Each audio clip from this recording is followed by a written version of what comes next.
billion that live in poverty, surviving on a mere $2.50 a day.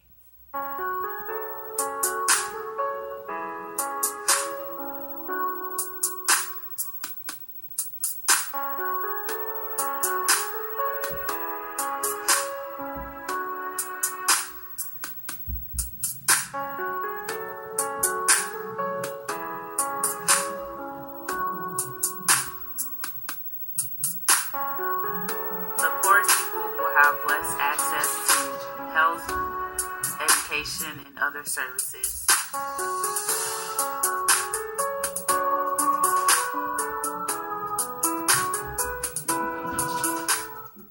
Of Wale Wale know how to live on less, but this has been an exceptionally bad harvest.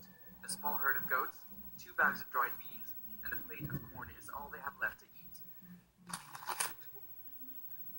I'm worried for my people. We've had such little rain this year. Our harvest was really bad. Now we have to be careful with what we eat. Adults eat 1 meal a day. For children, this is lunch. Crushed dried beans have little nutritional value, but it fills the stomach. If they're lucky, they might get dinner too. We tell the children we're cooking dinner, but actually we're just boiling leaves. Eventually they fall asleep with an empty stomach. We have to lie to them to keep our reserves going. Children are starting to show signs of malnutrition. Hunger is not new to this region. Problems of hunger, malnutrition, and disease affect the poorest in society.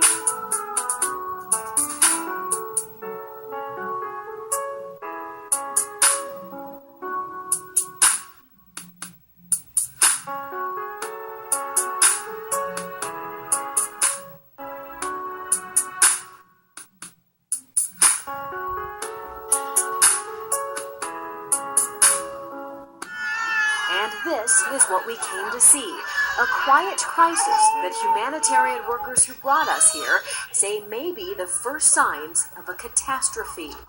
At this rural medical clinic, children are weighed in buckets and measured for a diagnosis, but the problem is obvious. So these babies, just to look at them, you can see they're not getting enough to eat. When their hair is very light like this, doctors say it's a telltale sign they're malnourished. West Africa is in the grips of a drought and food shortage. Relief workers fear if more help doesn't come soon, millions will starve. This child is a year old, really. Little Nafisa, a year old, weighs barely more than a newborn. She's so tiny for a year. Nafisa gets a color-coded armband. Red is the result they see more and more each day. This one is severely malnourished. Around 21,000 children die every single day around the world due to hunger.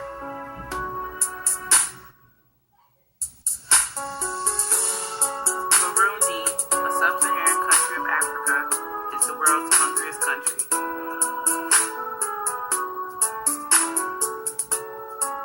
Kabimba Memorial to help understand how Burundi's past impacts the present. This is where a group of more than 70 Tutsi school children were beaten, locked inside, and burned alive by Hutu rebels. That was 1993, the start of the most recent civil war, which lasted more than a decade and claimed the lives of an estimated 300,000 people.